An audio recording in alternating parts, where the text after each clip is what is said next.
eu quero conversar com você hoje sobre a suma da vida. A suma da vida. Não é assuma a vida, não é suma da vida, mas é a suma da vida, o resumo de tudo. E a gente vai estar conversando sobre algo que aparentemente, não é, no começo assim parece que é um negócio meio drástico e tudo, mas você vai entender o porquê das coisas. Há um livro na Bíblia muito interessante que é o livro de Eclesiastes. Quem já leu o livro de Eclesiastes? Poucos homens já leram o livro de Eclesiastes. Eu quero orientar que você leia. Aliás, que leia o livro de Eclesiastes e mais 65 livros da Bíblia. Né? Que eu acho que vale a pena. É importante, viu, gente? É importante mesmo. Mas o livro de Eclesiastes tem uma característica. Ele foi escrito pelo rei Salomão e ele tem uma característica assim de olhar a vida. No começo do livro, olhar a vida do ponto de vista humano. Então ele vem com logo no segundo verso, ele diz assim: vaidade de vaidade, tudo é vaidade. E olha o que diz aqui. Quando você olha essa imagem, eu não sei se está dando para ver, mas na verdade o que você está vendo aí? É uma mulher no espelho ou uma caveira?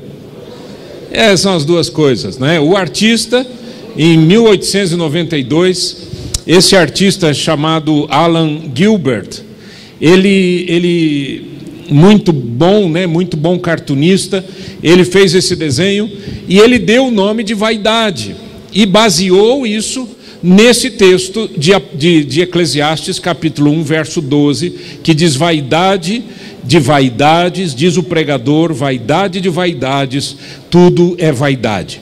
Quando você está lendo o livro de Eclesiastes, a impressão que você tem, a primeira impressão que você tem é que Salomão está chateado, está desesperançado, está triste, que a vida não é boa, que não sei o quê. E na verdade são princípios importantíssimos para a gente olhar e olhar a vida do ponto de vista humano, mas ao mesmo tempo do ponto de vista divino. E ali tem muita coisa importante, muita sabedoria, e vale muito a pena você ler este livro, tá? Essa senhora chamada Elizabeth Kubler-Ross, uma suíça, falecida em 2004, uma pesquisadora, ela trabalhou muitos anos perto do leito de morte. Muitos anos ela trabalhou com gente que estava morrendo, de crianças a pessoas de idade. E ela escreveu um livro, vários livros, mas um dos livros ela trata de 5 estágios. Eu acho que todo mundo aqui já ouviu falar sobre isso de alguma maneira. 5 estágios da perda, 5 estágios do luto, 5 estágios de quando você enfrenta alguma perda, alguma dificuldade bastante grande na vida. E ela tratou disso tudo não como uma regrinha de que é assim e não foge disso. Os estudiosos dizem que esses 5 estágios, de alguma maneira, acontecem, às vezes 2, pelo menos 2, todo mundo vai ter, pelo menos 2, mas pode acontecer os 5 na ordem, pode não acontecer na ordem. O importante é que a gente olhe isso tudo. E por que nós vamos olhar isso? Porque quando a gente fala sobre a vida, nós temos que pensar numa outra coisa, que a gente não gosta de pensar, chamado morte. Você não tem que gostar da morte, eu não gosto da morte, ninguém gosta da morte, mas a gente tem que pensar nela. Mas não existe apenas a morte física, existem perdas, situações pelas quais as pessoas passam e que são muito difíceis. Esses 5 estágios nos ajudam a pensar um pouquinho, e eu quero pensar com você, porque nós vamos falar um pouquinho sobre a suma da vida, quer dizer, depois de tudo isso, o que a gente faz? O primeiro estágio é a negação, é aquela recusa consciente ou inconsciente em aceitar a informação ou o fato. É um mecanismo perfeitamente normal, as pessoas, todos nós passamos em algum momento por isso. Não é? Você enfrentou uma situação ou você ouviu sobre uma grande tragédia, você diz: não, isso não aconteceu, não, isso não vai acontecer. Quando você está lendo o livro de Salomão, é interessante que Salomão diz assim: eu procurei fazer o melhor para mim mesmo. Eu construí casa, construí palácio, construí piscina, construí lago, fiz isso, fiz aquilo, fiz aquilo, fiz aquilo, fiz aquilo. Aí ele diz assim: até descobrir que tudo é vaidade. Tem gente que não gosta do livro de Eclesiastes. O cara fala assim: rapaz, eu estou tentando comprar minha primeira casa. O homem aqui já está dizendo para a gente que... Mas na verdade é porque a vida é feita de altos e baixos. Há momentos em que nós estamos vibrando, há momentos que nós estamos sofrendo.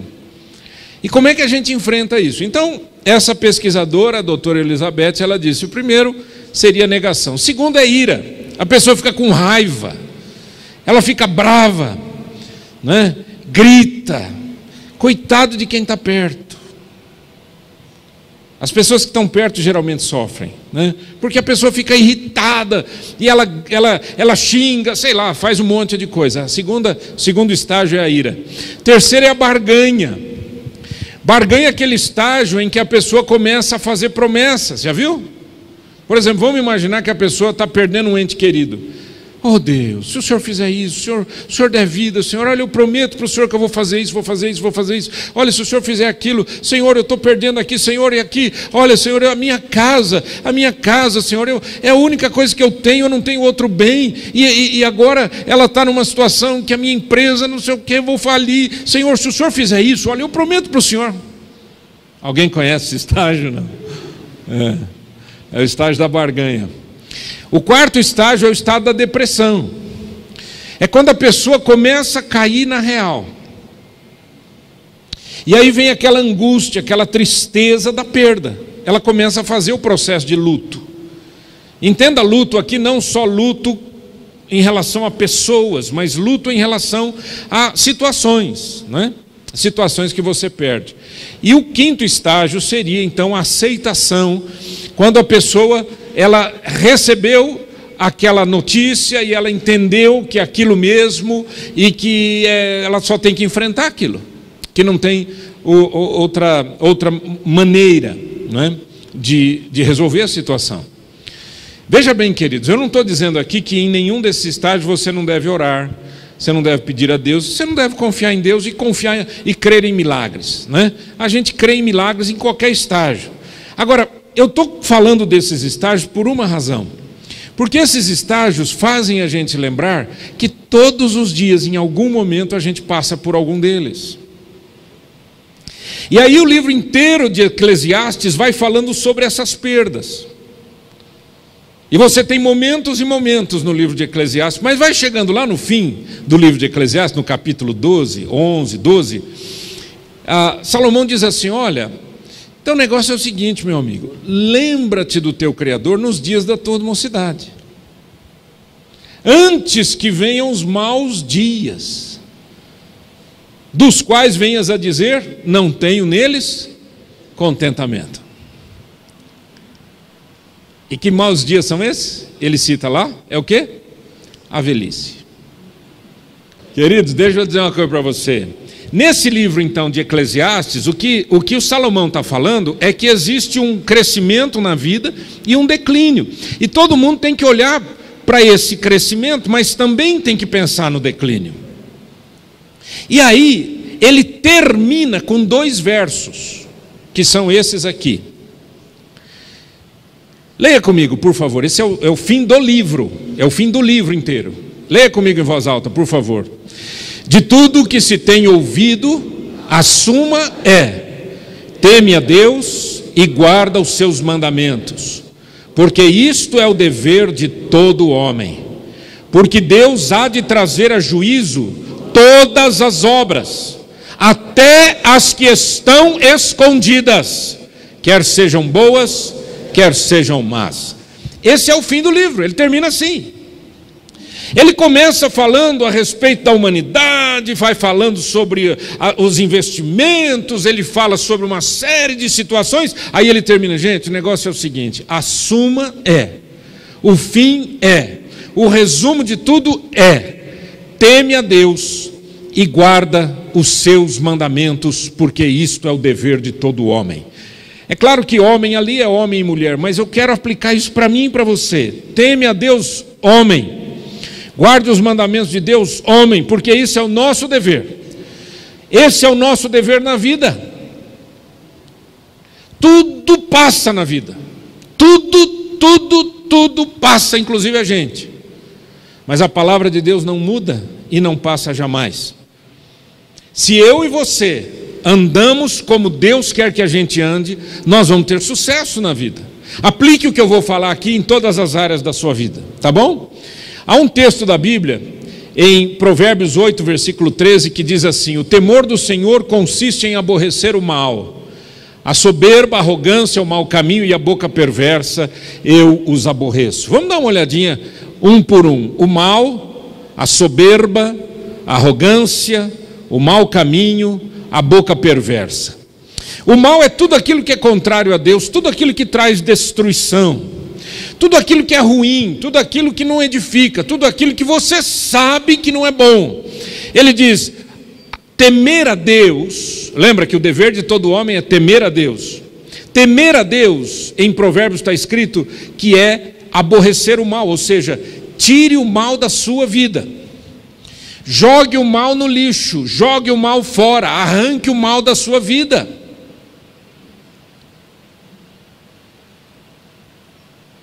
Gente, eu estou assim, sem palavras para explicar o que está acontecendo. Antigamente a gente tinha uma notícia ruim aqui, outra ali, a gente sabia que tinha mais algumas ali, outras ali, mas agora são muitas notícias no mesmo dia. São muitas coisas ruins acontecendo no mesmo dia. Hoje eu estava lendo as notícias e tinha uma notícia: jovem que matou a namorada entrega a cabeça dela na delegacia. Ele matou a menina de 16 anos que estava grávida. A menina disse para ele que tinha traído ele, é isso que ele conta. E então ele matou a menina, tirou a cabeça da menina, colocou a cabeça dela numa mochila e andava com a mochila. Ele foi preso com a mochila.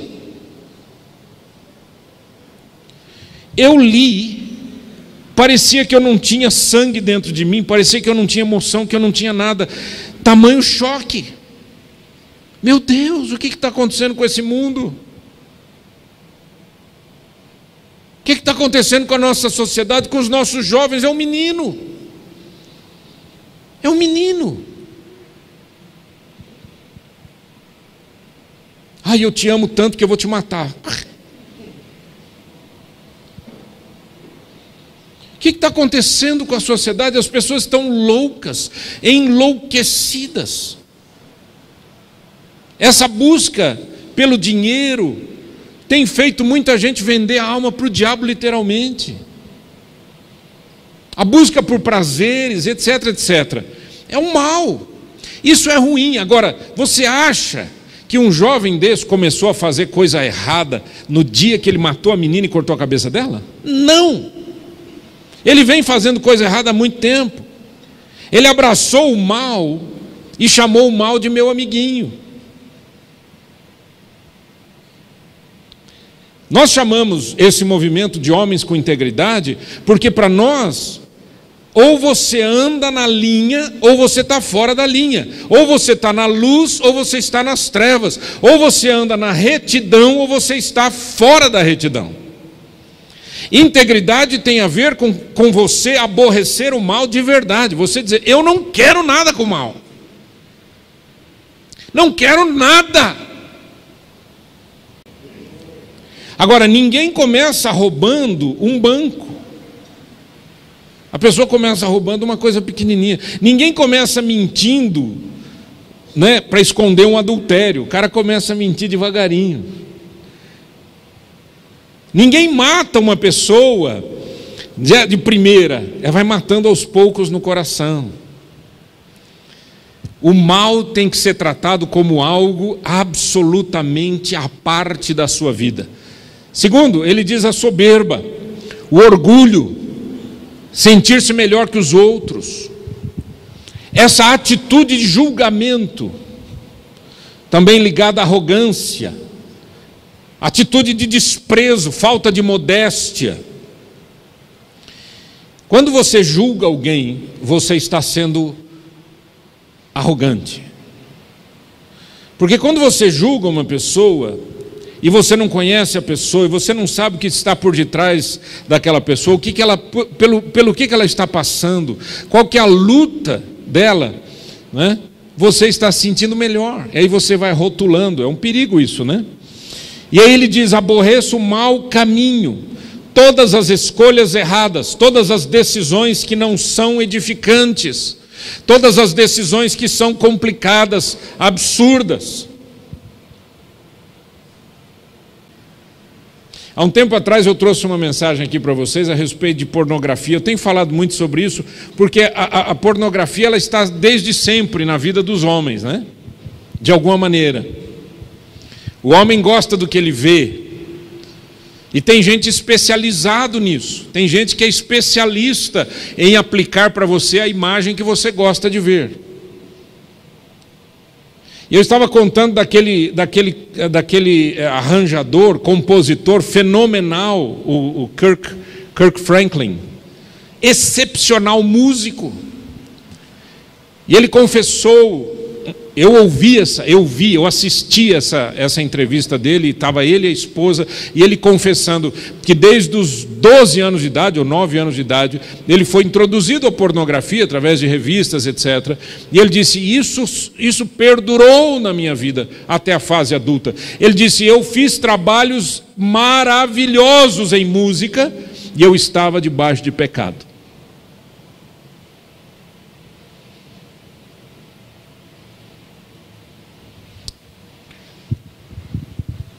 Ele só saiu disso, e diz ele que saiu, ele só saiu disso quando ele aceitou. Lembra da quinta fase?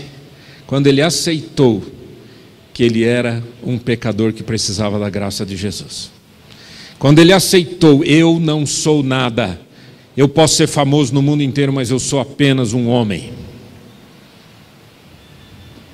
Cuidado com as más escolhas. E a boca perversa, aquelas palavras que machucam, que destroem.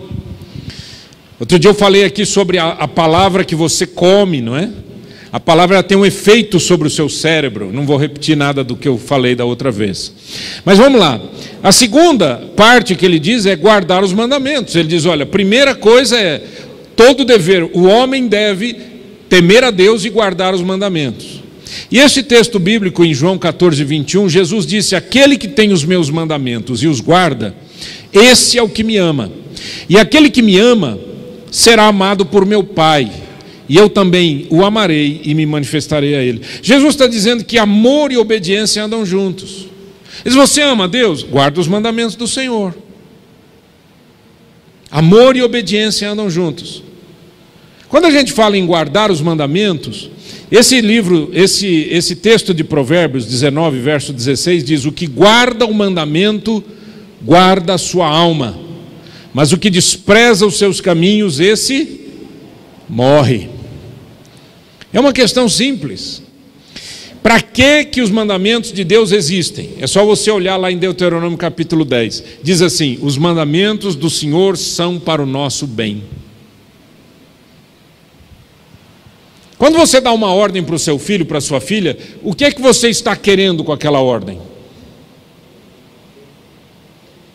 Que ele ou ela fique bem, prospere de vida, cresça, desenvolva-se bem emocionalmente, encontre uma pessoa correta para se casar e assim por diante. Não é assim? Os seus mandamentos, os meus mandamentos são limitados, porque eu sou um ser humano, eu sou fadado a um monte de erros. Mas Deus, Ele escreve para a gente, Ele deixou para a gente, através dos escritores, Ele deixou para a gente mensagens de vida. Diz: para que são os mandamentos? São para o nosso bem. Protege a vida. Eu quero ler com você, em Levítico, capítulo 26, apenas alguns versos.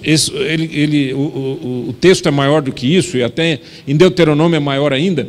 Mas veja o que diz aqui: se vocês obedecerem às minhas leis e aos meus mandamentos, fazendo tudo o que eu ordeno, eu mandarei chuva no tempo certo. Tempo certo. A terra produzirá colheitas.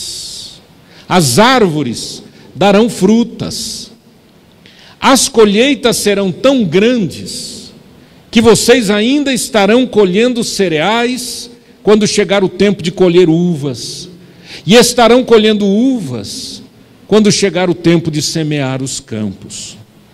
Haverá bastante comida para vocês, para todos, e vocês viverão em segurança na sua terra. Eu darei paz à terra de vocês. Todos dormirão sossegados, e ninguém os assustará, pois farei desaparecer da terra os animais selvagens, e acabarei com as guerras. Vocês vencerão os seus inimigos e os matarão. 5 de vocês derrotarão 100 deles, e 100 de vocês derrotarão 10.000. Você tem que lembrar que esse texto foi dito num período da história em que havia guerras e conquistas, etc. E isso fazia muito sentido para eles. Um tempo em que você não tinha absoluta segurança de fazer uma viagem de um lugar para o outro, você poderia ser simplesmente morto e os seus bens serem roubados e assim por diante. Mas o texto bíblico mostra uma coisa. Eu não coloquei para vocês aqui, porque eu teria que colocar muitos slides. E eu ia extrapolar as 8 horas aqui, quando diz assim: mas se vocês não me obedecerem. Aí vem. Eu prefiro ficar com o lado positivo da história, porque o lado negativo é muito ruim. Leia lá em Levítico 26, Deuteronômio 28, leia lá. Você vai ficar assustado. Em 28 diz assim: se vocês me obedecerem, se vocês ouvirem a minha voz e me obedecerem, vocês serão benditos, benditos no campo, benditos na cidade, o bendito é o fruto do teu ventre, você vai ter isso, vai ter aquilo, vai ter a bênção. No entanto, se vocês me desobedecerem, malditos vocês serão no campo, malditos na cidade, maldito o fruto do teu ventre, maldito isso, maldito aquilo, e vai embora. Nenhum de nós gostaria de pagar essa conta, mas estamos pagando. A discussão aqui no Brasil, e eu não vou entrar no aspecto político da coisa, mas no aspecto espiritual. A discussão no Brasil hoje em relação a essa corrupção toda, essa falta de caráter, esse roubo todo, essa situação toda, ela teria que ter espaço há muitos anos atrás. Nós estamos colhendo decisões erradas lá de trás. Decisões erradas que nós mesmos assumimos. É só ser um pouquinho mais velho para lembrar como as pessoas defendiam com garra o Partido dos Trabalhadores. Agora sim, é o homem do trabalho no poder, é o homem do trabalho, agora sim conseguiremos não sei o quê.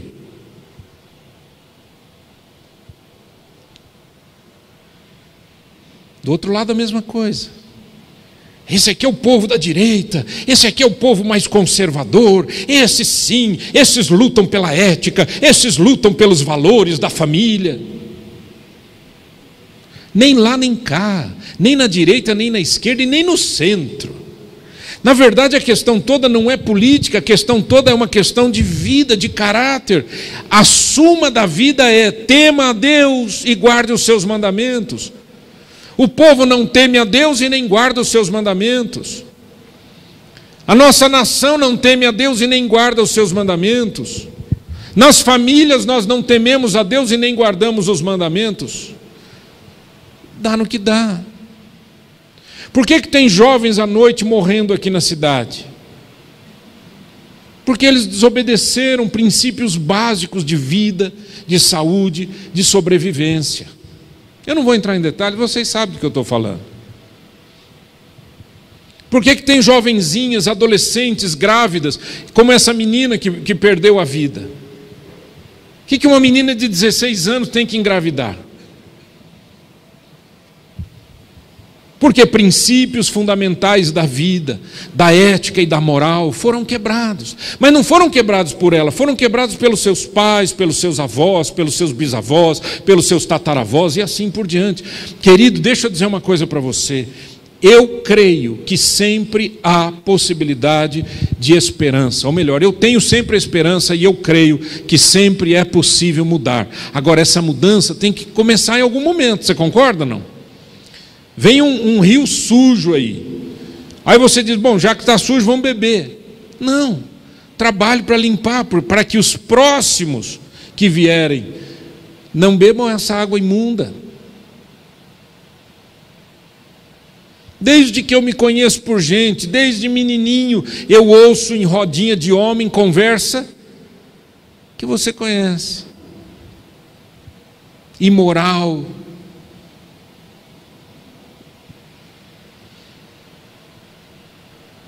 Eu sou de uma época em que as pessoas tratavam, os patrões tratavam as empregadas domésticas como prostitutas.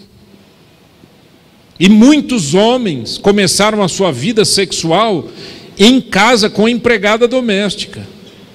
Que a coitadinha lá por algum dinheiro, por alguma outra coisa e também não tinha moral nenhuma, pronto, perdendo, medo de perder emprego ou coisa parecida, pronto. Eu cresci vendo isso.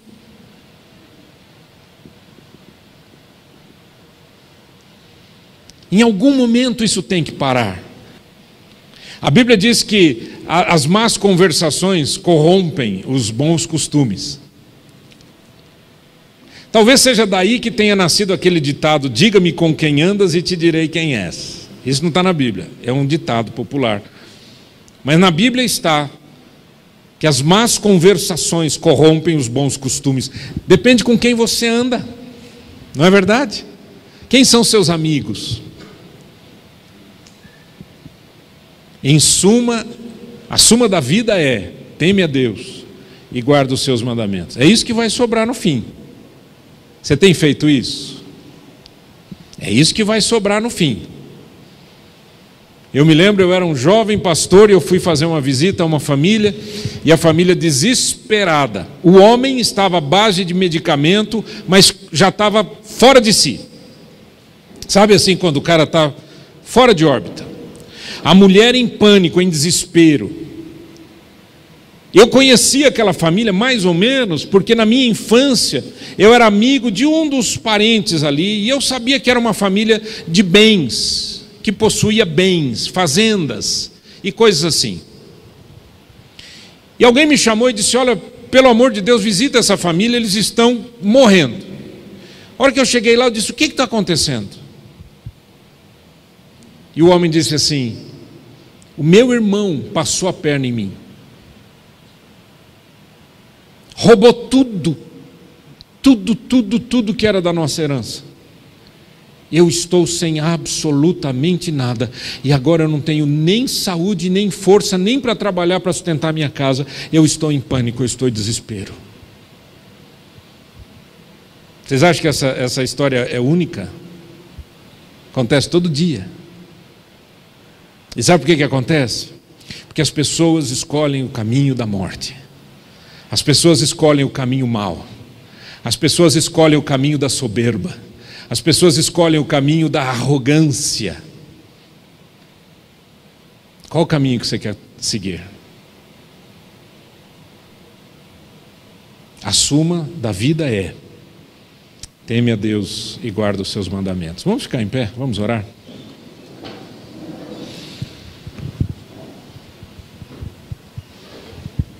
Feche os teus olhos e diga comigo assim, se você quiser, obviamente, se você crer, nós vamos falar com Deus. Diga assim, Senhor meu Deus,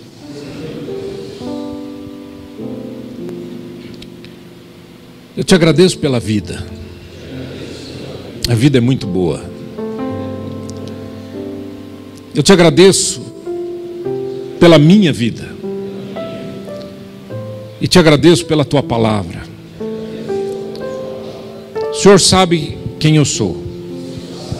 O Senhor sabe o que eu já fiz na vida. Que caminhos eu tomei.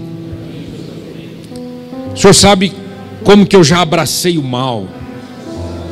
Algumas vezes na minha vida. Eu não te temi. E eu não guardei os teus mandamentos. Mas eu sei, pela tua palavra, que tudo é possível ao que crê. E eu quero confessar com a minha boca que Jesus Cristo é o Senhor da minha vida. E eu creio na Bíblia.